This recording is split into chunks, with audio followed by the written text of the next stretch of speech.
Bonjour et bienvenue dans les tutos de Bad Sociaux. Avant le début de cet épisode, je tiens à m'excuser par avance si vous entendez un coq chanter ou un ventilateur derrière moi. C'est parce que je suis en France, mais que je suis sous les tropiques. C'est directement lié au sujet d'aujourd'hui, qui est celui des Outre-mer français, de leur histoire politique, sociale et économique. Un sujet qui, même si il existe dans l'imaginaire politique français, à peu près tout le monde sait de quoi je parle quand je parle des Outre-mer, n'est jamais réellement abordé en détail, de manière précise. Et par exemple, je pense que si je prends un panel de personnes au pif en France, ils sauront me dire que la France a des Outre-mer, mais ils ne sauront peut-être pas me les lister, ni m'expliquer la différence entre les différents statuts de ces territoires. Alors déjà, pour commencer, les Outre-mer sont des territoires, pas uniquement des îles. La Guyane n'est pas une île, même si la première installation à Cayenne était sur une île. La Guyane n'est pas une île, c'est le plus grand territoire français en dehors de la France hexagonale dans le monde, rattaché au continent sud-américain. Les autres Outre-mer, qui se divisent par deux statuts qu'on va détailler juste après, les DROM et les COM, sont effectivement des îles, la Guadeloupe, la Martinique, Saint-Pierre-et-Miquelon, qui est un archipel comme la Guadeloupe, la Réunion, Tahiti, Wallis et Futuna, la Nouvelle-Calédonie, la Kanaki et Mayotte. À cela s'ajoutent deux territoires au statut spécifique parce qu'ils n'ont pas de population fixe, qui sont réunis sous les terres australes de la France, les îles Kerguelen, et un morceau de l'Antarctique. Oui, la France a un morceau de l'Antarctique. Enfin, c'est une autre histoire. Donc, pour commencer, on peut faire un point sur l'origine du terme, Outre-mer. En réalité, ce terme apparaît assez tôt dans le processus de colonisation français. On parle de colonie outre-mer, tout simplement parce que la colonisation française s'est toujours réalisée de l'autre côté d'une mer, d'un océan. Au début, l'océan Atlantique, par la suite la mer Méditerranée, puis l'océan Indien et l'océan Pacifique. La France a toujours exporté sa colonisation. C'est un élément particulier aux grands cœurs impériaux européens. Et de ce fait, a toujours considéré que le régime colonial était quelque chose d'exceptionnel et d'extérieur à ce qui devait se pratiquer en hexagone. Principalement, c'est le double jeu entre la constitution de la colonie comme étant un lieu extérieur socialement, reposant sur la réalité du fait que ce lieu soit extérieur géographiquement. Donc, on parle de colonie d'outre-mer assez tôt, le terme revient d'une manière assez régulière, mais il est toujours adossé au terme colonie. Il n'y a aucun doute sur ce que sont ces territoires occupés par la France à travers le monde, ce sont des colonies. Le moment où apparaît, en revanche, l'expression France d'outre-mer est celui du moment entre la conférence de Brazzaville en 1944 et surtout juste après la départementalisation de ce qu'on appelle les anciennes colonies, la Guadeloupe, la Martinique, la Guyane et la Réunion, ainsi que l'Algérie, en 1946. L'Algérie n'est pas une vieille colonie, mais c'est 3 départements français. Une fois qu'une partie de ces territoires ultramarins, comme on dit, deviennent des départements, les personnes qui étudient le droit autour de l'outre-mer, et qui étaient des spécialistes juste avant de ce qu'on appelait le droit des colonies, décident de passer d'une manière sémantique au terme de droit d'outre-mer, et la France, dans une idée de signifier l'évolution de sa relation à ces territoires, passe de l'expression empire français, oui, la République avait un empire, puis d'Union française dans les années 40, et enfin à France d'outre-mer après les indépendances de 1960. On va revenir sur cet historique et le découpage de l'histoire des Outre-mer français, qui revient en réalité à un découpage de l'histoire coloniale française. Dans ce podcast, on va se concentrer principalement sur 4 territoires, ceux sur lesquels j'ai le plus d'informations personnellement.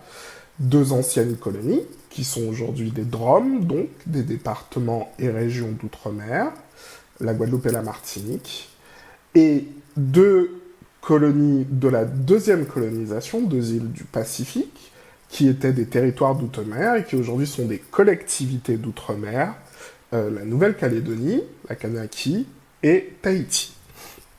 Tout d'abord, faisons un point sur ce que signifie légalement ce statut. C'est avant tout, aujourd'hui, un statut légal. Les départements et régions d'outre-mer sont régis par l'article 73 de la Constitution de la Ve République. En substance, l'article 73 de la Constitution de la Ve République dit que dans les départements et régions d'outre-mer, la loi s'applique exactement de la même manière qu'en hexagone, excepté pour certains aménagements, notamment fiscaux, d'une certaine mesure, et autour des besoins spécifiques environnementaux et de quelques besoins culturels spécifiques des territoires, qui peuvent être décidés par le préfet et par loi cadre administrative, mais toujours dans le cadre général de la République et des lois de la République. Les spécificités qui font les départements et régions d'outre-mer, les DROM, sont définies par des règles administratives, avant tout. Un point qui est particulièrement important et qui rappelle le cadre réel de ce qu'est la souveraineté outre-mer, je cite l'article, ces règles ne peuvent porter, les règles exceptionnelles, ne peuvent porter sur la nationalité, les droits civiques, les garanties des libertés publiques, l'État et la capacité des personnes, l'organisation de la justice, le droit pénal, la procédure pénale, la politique étrangère, la défense, la sécurité et l'ordre public, la monnaie, le crédit et l'échange, ainsi que le droit électoral. C'est précisé après, cette énumération pourra être précisée et complétée par une loi organique. On peut rajouter des éléments où les départements et régions ne sont pas souverains, mais on ne peut pas en retirer parmi cette liste. Cet élément est particulièrement important parce que la grande différence entre l'article 73 et l'article 74, c'est que l'article 74, lui, prévoit des adaptations au niveau de la structure institutionnelle sur place. Là où les départements et régions d'outre-mer originels, les anciennes colonies, suivent la structure des collectivités en France, avec un préfet, un président de région, un président de département, bien que ça ait évolué récemment, on va y revenir. Les territoires d'outre-mer, les anciens territoires d'outre-mer, eux, ont des structures institutionnelles qui changent. Par exemple, à Tahiti, il y a un président. En Nouvelle-Calédonie, il y a un haut-commissaire, pas un préfet. Et dans les institutions, on retrouve par exemple des assemblées provinciales, des assemblées consultatives sur place, qui n'existent pas dans les structures institutionnelles françaises et qui ont beaucoup plus d'autonomie sur les choses sur lesquelles elles peuvent se prononcer. Elles peuvent aussi voter des lois, qui doivent être affirmées tout de même. La chose fondamentale qui me semble la plus importante à retenir entre cet article 73 et cet article 74, c'est que quelles que soient les dispositions qui sont prévues, cet alinéa 4 que je vous ai lu, celui qui fait la liste des choses qu'on ne peut pas modifier et qui sont décidées d'une manière générale par la République française, par la représentation nationale. Donc, les règles sur la nationalité, les droits civiques, la garantie des libertés publiques, la capacité des personnes, l'organisation de la justice, le droit pénal, la politique étrangère, la défense, la sécurité, la monnaie, etc. Ces choses-là ne peuvent pas être décidées ni au niveau des DROM, ni au niveau des COP. Ces choses sont forcément décidées au niveau de la France. Donc, après ce petit peu introductif, on va passer à un peu d'histoire coloniale parce que c'est très important pour pouvoir comprendre pourquoi est-ce qu'on a un certain nombre de territoires qui sont devenus des départements et des régions et d'autres qui sont devenus des territoires d'outre-mer. Pourquoi est-ce qu'il y a eu cette différence-là? Les anciennes colonies françaises, donc là on va se concentrer un peu plus sur la Guadeloupe et la Martinique, mais c'est une histoire qui est valable pour la Guyane et la Réunion aussi. Donc les anciennes colonies françaises s'appellent comme ça parce que ce sont les premiers lieux de colonisation de la France, où la France prend la souveraineté d'un territoire, prend la direction d'un territoire. Alors ça commence à 1610 à Saint-Christophe, mais la France perd rapidement le contrôle de Saint-Christophe. Puis en 1635, prend possession de la Martinique et de la Guadeloupe. Et ce sont les deux premiers territoires réellement où la France va pouvoir s'installer et exercer sa pleine souveraineté. La particularité de ces territoires, c'est que la société qui existe a complètement et entièrement été formée par la colonisation française. Les autochtones ont été chassés, combattus, exterminés assez rapidement. C'est une histoire à part entière, mais d'une manière générale, les autochtones de la Guadeloupe et de la Martinique vont se retrouver soit en Dominique, soit à Sainte-Lucie pour ceux qui survivent, et puis vont même se faire chasser de Sainte-Lucie en grande partie. Et la société qui s'y installe repose sur deux piliers. Un pilier économique, l'économie de plantation, qui repose sur l'exploitation intensive d'une seule culture en général, avec une ou deux cultures plus périphériques, qui ont un peu moins d'importance dans le reste de l'économie, mais toujours basées donc sur l'agriculture et sur l'exploitation de matières premières, ici la canne à sucre, avec du travail dont on l'exploite au niveau maximum où il peut être exploité, c'est-à-dire le travail de la traite négrière, de personnes qui sont complètement aliénées de leur origine sociale et qui sont des biens meubles entre les mains des personnes qui possèdent les capitaux. Posséder les capitaux revenait à posséder les travailleurs. C'est le fond d'une économie de plantation. Et la Guadeloupe, la Martinique, la Guyane, dans une certaine mesure, sont des économies de plantation. La Réunion aussi, pardon, sont des économies de plantation, comme l'a défini Lloyd Best. C'est un chercheur jamaïcain qui a défini ce concept. Elle rentre parfaitement dans ce concept. D'un côté, l'économie de plantation. De l'autre côté, le pilier qui, lui, est spécifique en partie dans certaines formes à la colonisation française, qui est la société d'habitation. Les habitations, ce sont les lieux de culture. Elles sont régies, de ce fait, par une hiérarchie stricte et une organisation scientifique du travail, en réalité. Les premières usines dans le monde sont les habitations. Alors, à ce niveau-là, l'habitation française est la même que la plantation américaine, que la plantation portugaise. Ça vient, en réalité, des besoins qui naissent de l'exploitation de la canne pour pouvoir en faire du sucre. Je ne vais pas rentrer dans les détails, mais globalement, pour pouvoir gérer une exploitation de canne à sucre, ça se fait autour de quelque chose qui s'appelle la roulaison, qui est un système d'organisation qui force un système d'organisation du travail très scientifique avec des tâches très précises qui doivent être chronométrées, vérifiées, réalisées dans un temps très précis pour que l'activité soit rentable. Et pour pouvoir faire valoir cette hiérarchie, la société d'habitation repose sur sa hiérarchie socio-raciale et la construit en même temps. Donc, il y a la hiérarchie socio-raciale qui existe à l'intérieur de l'habitation, directement, avec les esclaves tout en bas, le maître tout en haut, le contremaître ou le manager en général blanc, et puis je perds le terme en anglais, en français, pardon, je le retrouverai, mais c'était typiquement le poste de Toussaint Louverture en Haïti.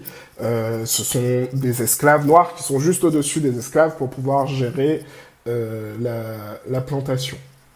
Donc voilà, on a cette hiérarchie à l'intérieur de la plantation, à l'intérieur de l'habitation. Mais bien sûr, avec le temps qui passe et les évolutions sociales se faisant, le cadre social changeant, les viols ayant lieu entre notamment les maîtres et les esclaves femmes, se développe une partie de la population, aussi grâce à la manumission, c'est-à-dire le fait d'avoir pu racheter sa liberté ou d'avoir été libéré par son maître, ce qui était beaucoup plus rare, se développe dans cette population une partie de ce qu'on appelle de libres de couleur. Eux, en général, vont se déporter sur la ville s'ils n'ont pas assez de capitaux pour pouvoir constituer une habitation, et c'est le cas de la majorité d'entre eux. Certains d'entre eux auront des esclaves, etc., dans des habitations et même en ville, et ils rajoutent une couche supplémentaire à cette société d'habitation, dans sa hiérarchie, mais qui existe aussi dans un espace urbain un peu différent, avec des relations sociales un peu différentes, ce qui fait qu'ils deviennent une espèce d'élite intermédiaire au fur et à mesure des années. Et quand on arrive sur la fin de la société d'habitation, c'est-à-dire les années 40, à vrai dire, la société d'habitation se termine dans les années 40 à cause de la Seconde Guerre mondiale. Et on est dans une société de post-habitation, du coup, aujourd'hui. Quand la société d'habitation disparaît, et quand l'économie de plantation commence à connaître des crises graves à cause de crises sur le marché du sucre, toutes ces hiérarchies se transportent vers la nouvelle organisation sociale et la nouvelle organisation économique des anciennes colonies.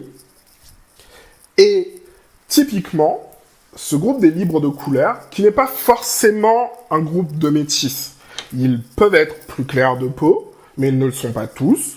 Certains d'entre eux, parfois, rarement tout de même, viennent directement d'Afrique, mais en général, ce sont des Noirs créoles, se forment en élite intermédiaire pour la République, après l'abolition de 1848.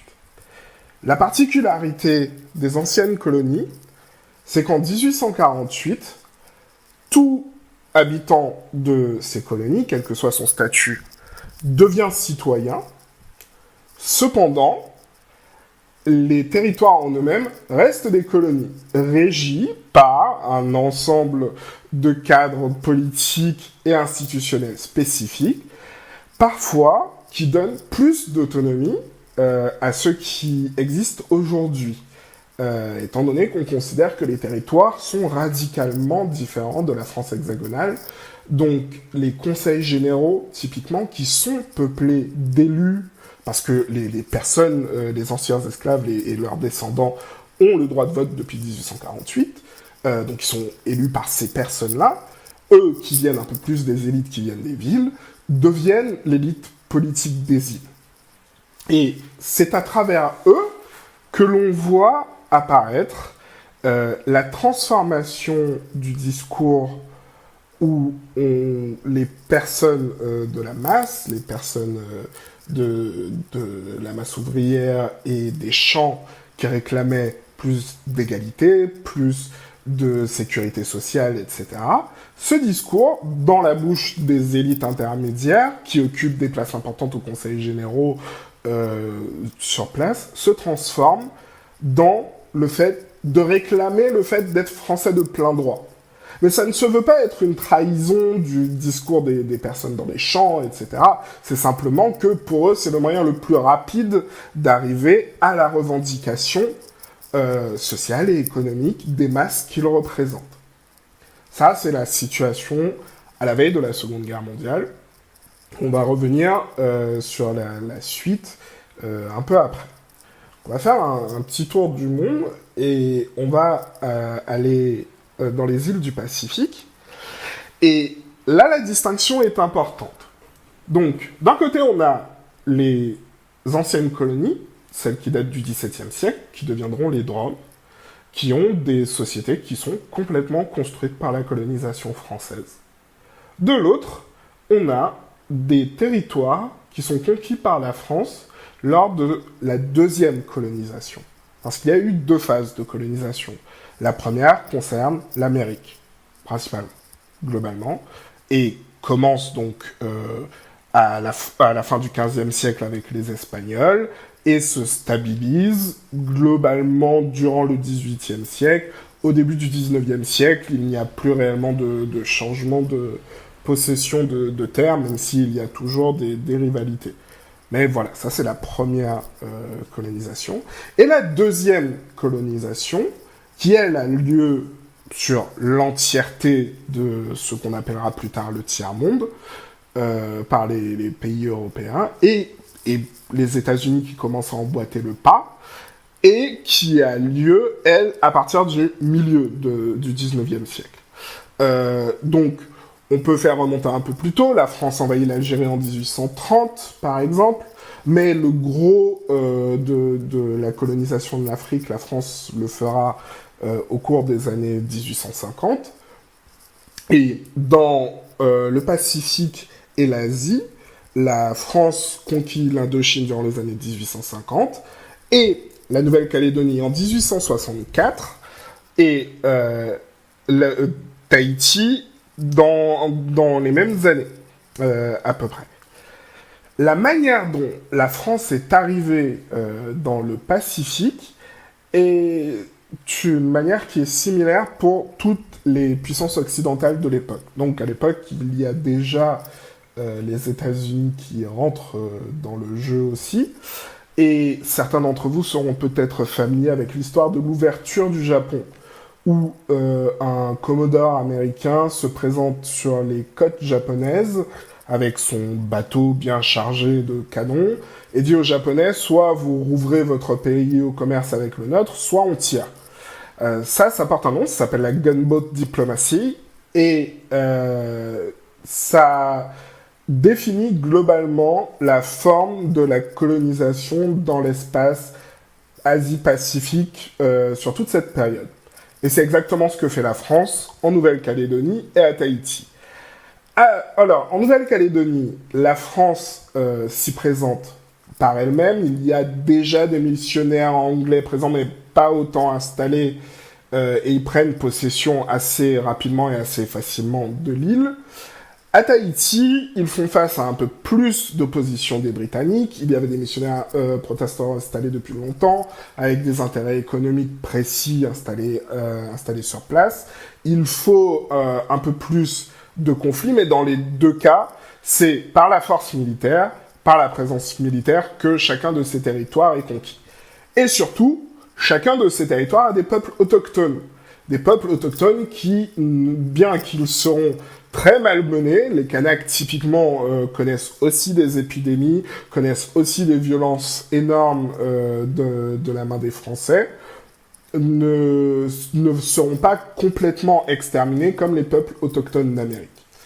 Donc les sociétés que la France commence à construire dans ces îles du Pacifique sont, elles, basées avec cette question de l'autochtonie en tête, mais aussi suivent un modèle qui est typiquement celui de la colonisation, de la deuxième colonisation après 1850, c'est-à-dire que il y a d'une part une volonté d'installation démographique. En Nouvelle-Calédonie, ça se réalise par le fait que, à la base, la Nouvelle-Calédonie est une colonie pénitentiaire, et le but était d'y envoyer les bagnards, y faire leur peine, et par la suite qu'ils restent le temps de leur peine à exploiter un terrain agricole.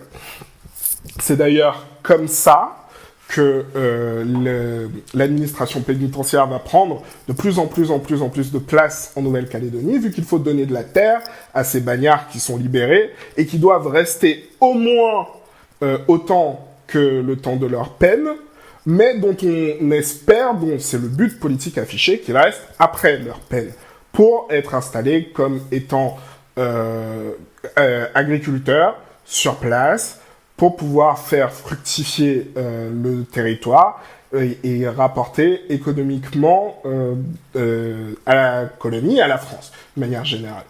C'est exactement le même modèle que celui qu'on retrouve dans la conquête de l'Ouest aux États-Unis. Ça n'est d'ailleurs pas le dernier endroit où on retrouve le même modèle. L'organisation de la société en chefferie traditionnelle qui rentre dans un cadre administratif que peuvent contrôler les colons. Donc les grandes chefferies sont des districts maintenant. Ce genre d'évolution, ce sont des choses que l'on retrouve dans la gestion des peuples autochtones en Amérique du Nord, en Afrique. Tout ça à la même époque. Petit point rapidement, la conquête de l'Ouest, très souvent on a l'impression que c'est quelque chose qui a eu lieu à la fin du XVIIIe siècle, ou c'est très vieux.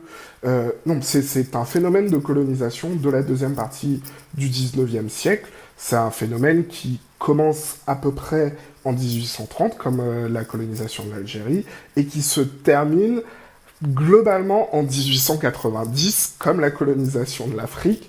C'est un phénomène qui s'inscrit exactement dans les mêmes idéologies, les mêmes structures et les mêmes phénomènes. C'est les mêmes idées qu'il y a derrière, même si elles ne s'expriment pas forcément de la même manière.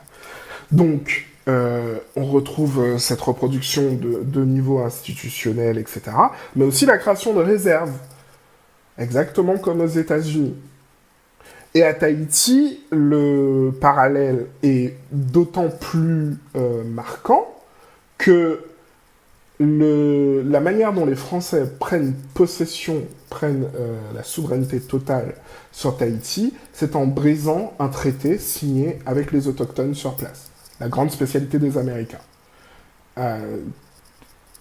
Pas d'excuses, c'est simplement on a signé un traité avec un peuple dont on considère qu'il n'est pas équivalent à nous et dont on sait qu'on peut le dominer militairement, donc on brise le traité de façon à pouvoir installer notre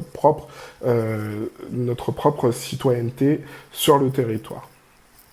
Voilà, ça c'était pour le point un peu historique, qui est très important, sur le fait que la colonisation se fasse en deux phases, que ça crée deux types de sociétés proches mais différents, à cause notamment de la présence sur nom d'autochtones, mais aussi de la forme de l'exploitation économique sur place.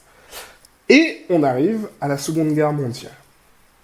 Pendant la Seconde Guerre mondiale, tous les territoires d'outre-mer, globalement, sauf la France, au moment où la France tombe en 1940, la Nouvelle-Calédonie se déclare immédiatement pour la France libre.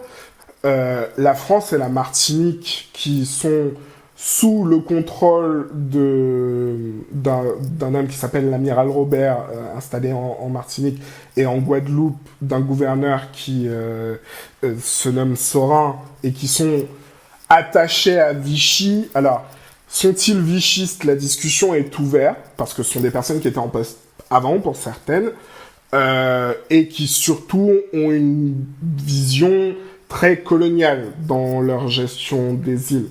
Ils ne changent pas radicalement leur manière de gérer les îles, et c'est d'ailleurs quelque chose de très important, parce que justement, la résistance a toujours existé dans les îles, malgré la présence de ces personnes, et en 1943, quand les îles se libèrent d'elles-mêmes, juste avant l'arrivée des Américains, eh bien, l'un des avantages, entre guillemets, en termes de politique pour notre camp, c'est que, du coup, ce mode de gestion coloniale sur les territoires est directement lié à Vichy, et lié aux personnes de Vichy. Et d'un autre côté, les puissances d'argent sur place, elles, même si elles ne se sont pas toutes liées à Vichy, celles qui se sont ralliées aux forces françaises libres se sont plutôt mises du côté de Girard, le grand rival de Gaulle. Ce qui fait que, au moment où De Gaulle commence à prendre de la place, déjà, ce qui a un effet automatique de distinction, c'est les résistants racisés sur place en Guadeloupe et en Martinique, eux sont pleinement gaullistes, même s'ils sont communistes. Ce qui est quelque chose d'assez important. On va le voir par la suite. Donc, l'avantage, c'est que là où la République va vouloir reconstruire sa légitimité, c'est auprès de ces personnes qui étaient résistantes, gaullistes, et qui très souvent viennent des élites qui étaient déjà élues au Conseil généraux, et de plus en plus souvent, et je dis bien « et », parce qu'ils étaient aussi élus parfois pour certains, sont communistes. Les communistes sont responsables déjà avant la Seconde Guerre mondiale, puis immédiatement après la Seconde Guerre mondiale, déjà avant la Seconde Guerre mondiale en Guadeloupe, pardon, puis immédiatement après la Seconde Guerre mondiale en Martinique, de l'apparition de la politique de masse dans le territoire.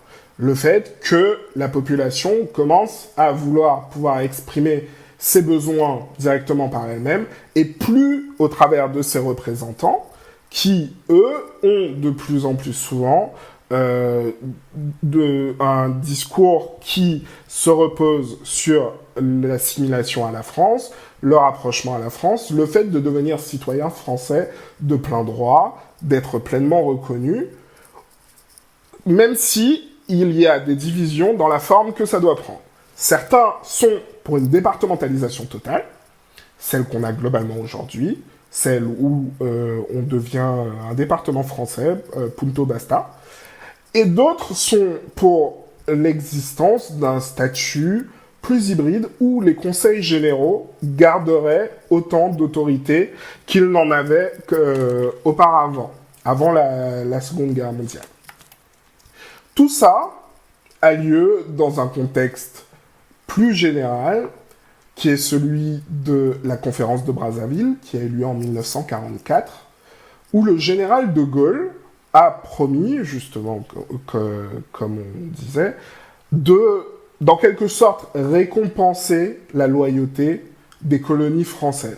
Alors, le général de Gaulle le présente comme ça, mais ça n'est pas quelque chose qui vient de nulle part, c'est le résultat d'actions politiques concrètes des personnes qui étaient sur place, de leurs revendications, et de travail réalisé notamment par le gouverneur du Congo, Brazzaville à l'époque, Félix Éboué.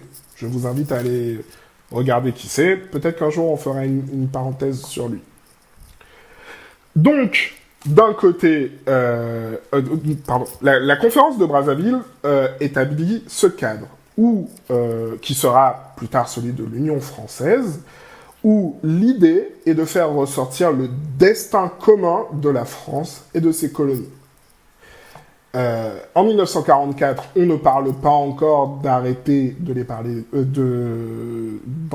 appeler des colonies, mais petit à petit, c'est dans cette même idée de destin commun, de rétablissement de la République entière et légitime autour du général de Gaulle, que se développera l'idée de cette Union française, qui serait donc la France métropolitaine, les départements d'outre-mer et les territoires d'outre-mer.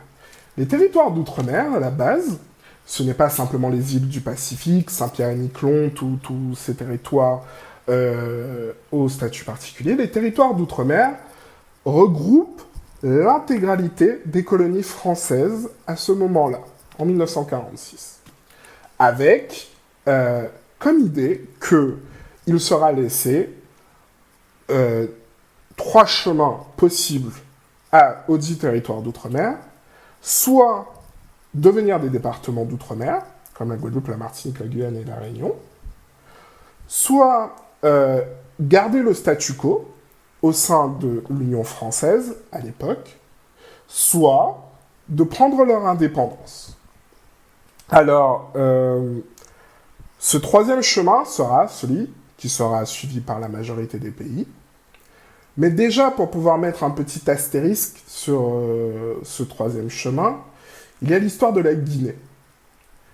Ce troisième chemin vers l'indépendance, la France le pose comme étant un processus qui doit être réalisé en accord avec les populations autochtones, mais qui doit tout de même être piloté par la France, qui doit permettre à ces territoires d'acquérir, en fin de compte, les caractéristiques nécessaires pour pouvoir mener à leur indépendance. Sékou Touré, le président de la Guinée, enfin le futur président de la Guinée, le représentant politique de la Guinée à l'époque, lui refuse d'attendre et réclame l'indépendance immédiate de la Guinée, comme c'est prévu techniquement dans la loi cadre, établissement des territoires d'outre-mer. Et en 1954, De Gaulle, vexé de cette décision et de cette approche, dit « Vous voulez l'indépendance, on vous donne l'indépendance » et repart avec l'intégralité du capital français, mais du capital physique et matériel français de Guinée. Là, on parle du fait qu'ils sont partis avec les téléphones et les claviers et les machines à écrire, donc je vous laisse imaginer les infrastructures. Ce qui va se passer, donc, c'est que la majorité des pays qui vont suivre cette troisième voie, la voie vers l'indépendance, ne vont devenir indépendants qu'en 1960, le 1er janvier 1960 pour la plupart, dans des conditions très organisées par la France. Et quand il y a des conflits autour de ces conditions organisées par la France, il y a répression sanglante, comme il y a au Cameroun, par exemple. À côté de ça, on a les territoires qui restent dans la deuxième voie, qui deviennent les futurs TOM, donc nos îles du Pacifique, la Nouvelle-Calédonie, Tahiti et Wallis et Futuna, et à l'époque Mayotte encore. Enfin, à l'époque les Comores encore. La raison pour laquelle ces territoires ne prennent pas le troisième chemin, alors que très clairement, là où aux Antilles et dans les anciennes colonies, il y a une proposition alternative, une demande alternative de départementalisation autochtone, en quelque sorte. En Nouvelle-Calédonie et à Tahiti, la demande autochtone est clairement celle de l'indépendance. La raison pour laquelle celle-ci n'a pas lieu, de manière très pratique, c'est l'importance géostratégique de ces territoires, donc leur zone maritime gigantesque, et déjà à l'époque, le fait que d'abord la Nouvelle-Calédonie, puis Tahiti le deviendra, ces territoires sont envisagés comme étant des sites de tests nucléaires, donc un intérêt géostratégique direct. Et ensuite, la situation démographique de ces deux territoires, et particulièrement de la Nouvelle-Calédonie, étant donné que ce sont des semi-colonies d'installation. Alors, ce sont des colonies d'installation, simplement pas complétées. Ce sont des colonies dans lesquelles il y a une proportion importante de personnes qui n'ont comme lien identitaire et de rattachement, et surtout d'installation de leur statut dans la société, qu'en étant en lien avec la France. Ces personnes sont perçues à raison par les autochtones sur place comme étant des colons, des personnes qui se sont installées par la suite et qui exploitent leur territoire et leurs voisins. Ce qui est une différence avec les personnes qui réclament l'assimilation dans les anciennes colonies, typiquement, qui, si elles ont un rapport à l'État, ont aussi un rapport au territoire et à la société immédiate et sont considérées comme étant internes à la société. Et si de l'autre côté, on trouve des indépendantistes, c'est une division qui traverse, on va dire, le groupe social cohérent de la société post-habitation, là où, dans les tomes, eh bien, on a vraiment, d'un côté, les colons, qui sont anti-indépendantistes, d'une manière générale, et Du côté des autochtones, qui parfois sont devenus minoritaires dans certains coins, une revendication clairement indépendantiste. Voilà. Donc les loyalistes d'un côté, les indépendantistes de l'autre.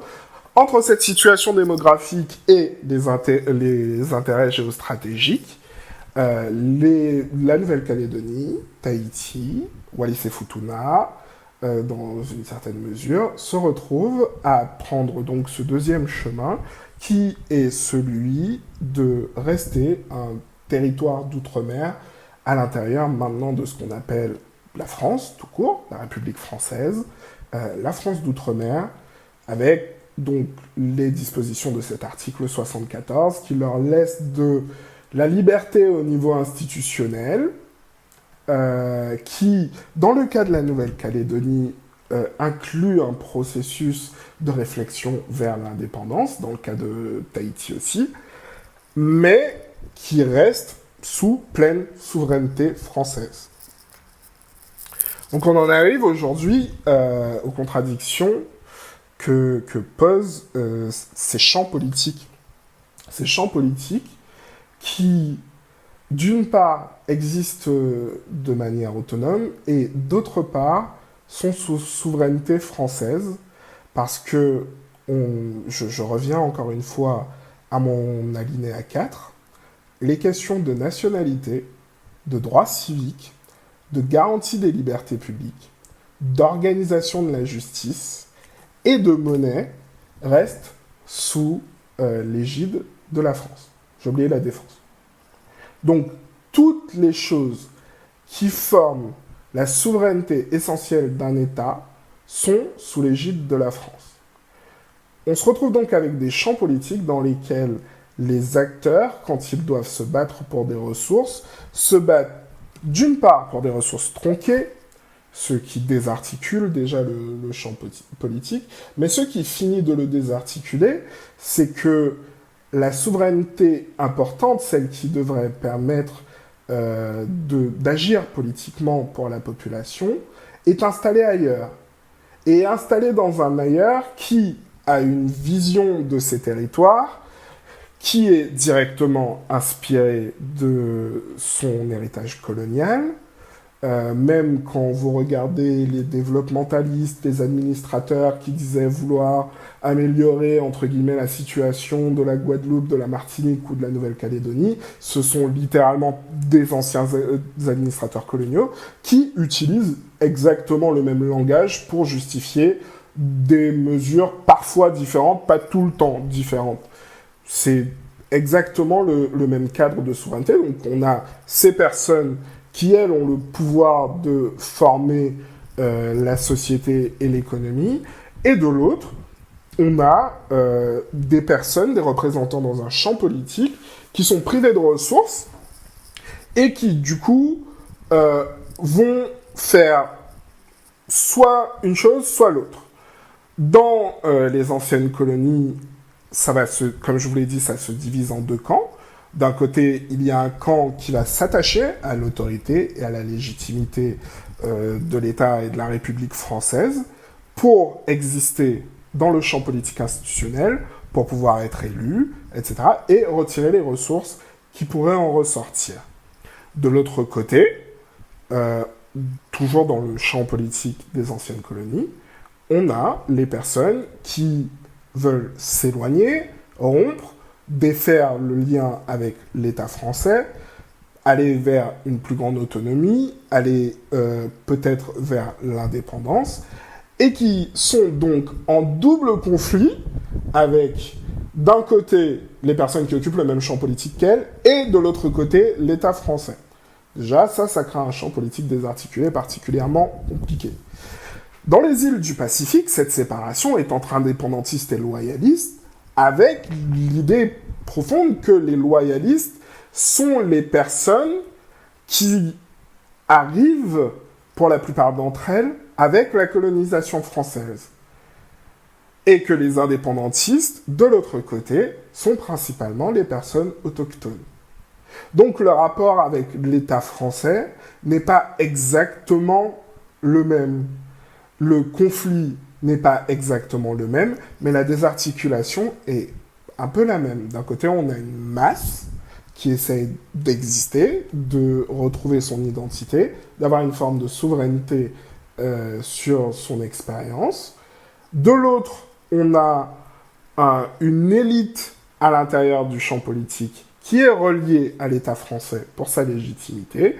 Et au-dessus, on a l'État, la République française, qui, elle, garde la pleine souveraineté, la souveraineté qui compte en réalité sur les populations. Cela pose un certain nombre de problèmes assez évidents. Typiquement, la Nouvelle-Calédonie fait des référendums pour son indépendance. En prenant les deux premiers comme étant légitimes, puisque le troisième a été boycotté par les indépendantistes à cause des conditions dans lesquelles il a eu lieu, on a systématiquement plus de 45% de la population qui vote pour l'indépendance.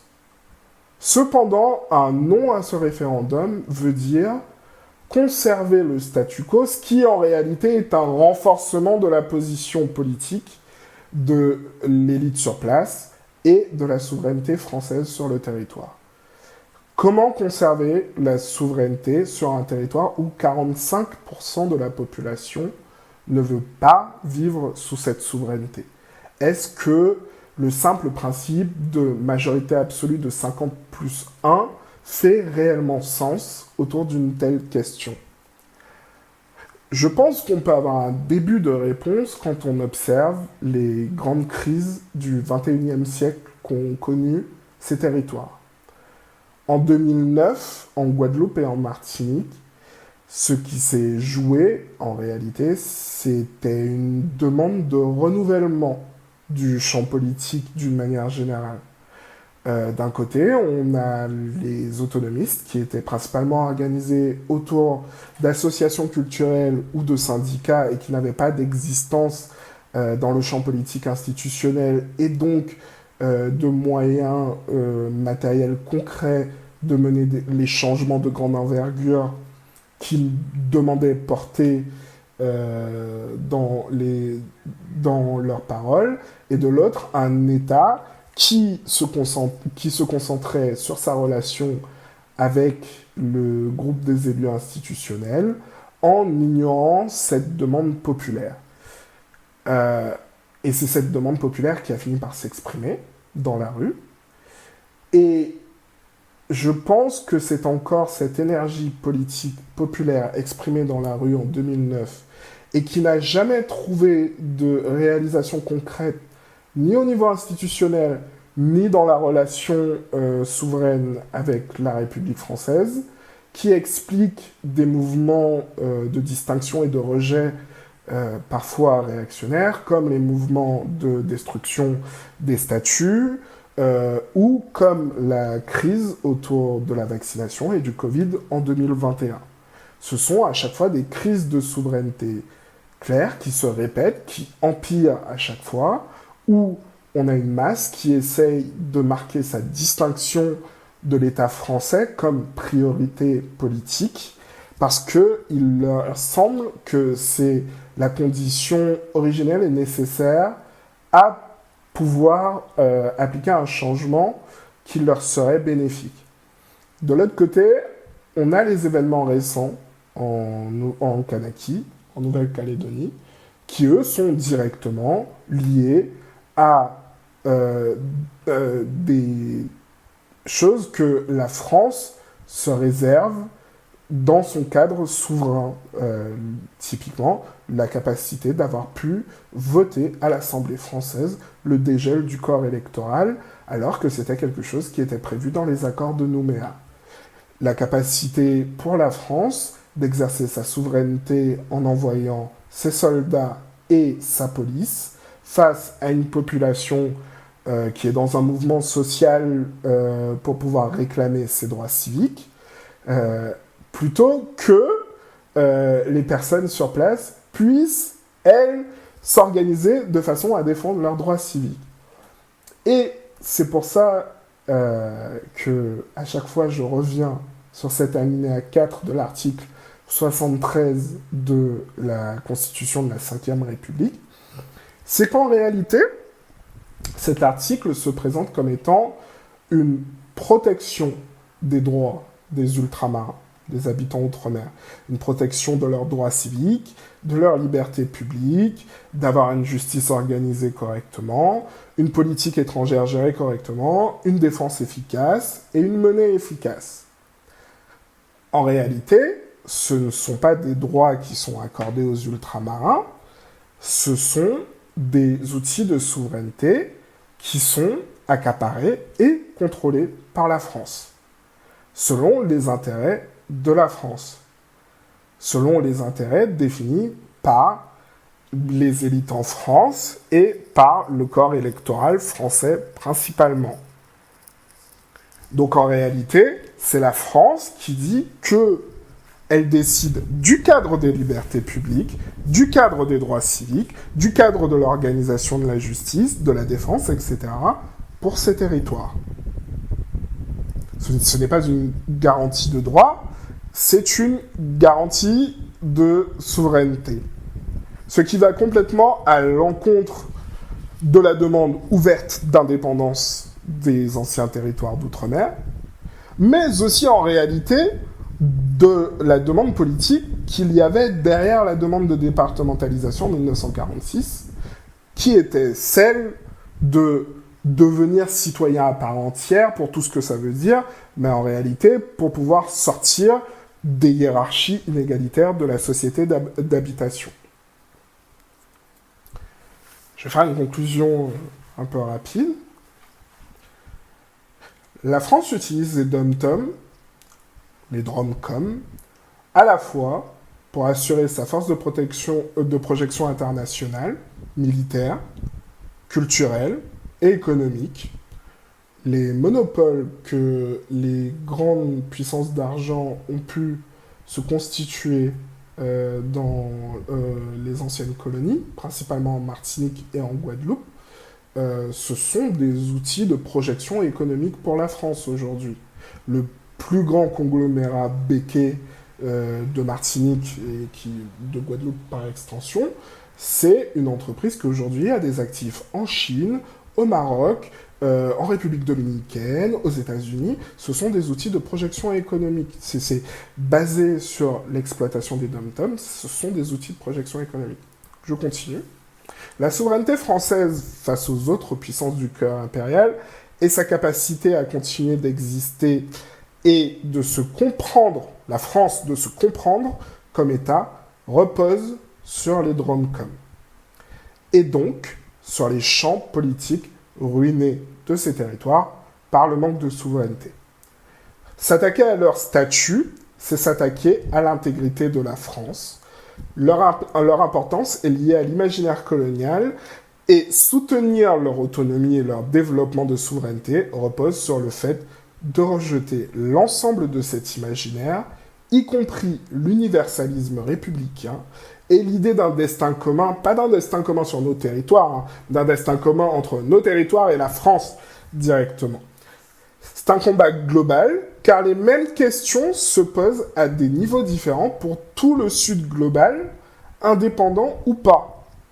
Le lien colonial fondamental que forme l'État français est toujours bien vivant à travers les Outre-mer, mais aussi à travers son lien avec tous les territoires qui ont historiquement été ces Outre-mer. Si on revient encore une fois aux éléments de souveraineté les plus importants, la question des droits civiques quand la France est responsable de l'installation de dictateurs en Afrique, en fait c'est la France qui détermine le cadre des droits civiques dans ces territoires. Il en va de même pour l'organisation de la justice et des libertés publiques. L'organisation de la politique étrangère, quand ces pays organisent leur politique étrangère en suivant en bloc la France, c'est exactement la même forme de dynamique de souveraineté qu'on retrouve. Pareil avec la défense, avec les installations militaires qu'on retrouve à travers les anciennes colonies françaises en Afrique. Pareil avec la monnaie. Le franc CFA et la départementalisation existent sur un même spectre politique qui crée des similarités dans les champs politiques qui pourraient être la base de formidables solidarités. On parle très souvent du franc CFA, par exemple, comme étant cette aberration d'un temps colonial. Mais vous savez, la Nouvelle-Calédonie et Tahiti n'ont pas l'euro non plus. Ils existent aussi dans un système monétaire à part que gère la France. Sauf que, comme c'est prévu dans la Constitution française, ça paraît limite normal et naturel. Non, je vais juste reprendre d'une manière générale la fin. Le franc CFA et la départementalisation existent sur un même spectre politique et créent des réalités similaires dans les champs politiques qui peuvent être à la base de formidables solidarités entre ces différents champs politiques. C'est pour ça que je disais que le destin commun, c'est pas avec la France, mais entre nous. D'autres, comme Kémy Séba par exemple, l'ont compris et l'utilisent pour servir leurs intérêts individuels et des structures réactionnaires, même pour les reproduire.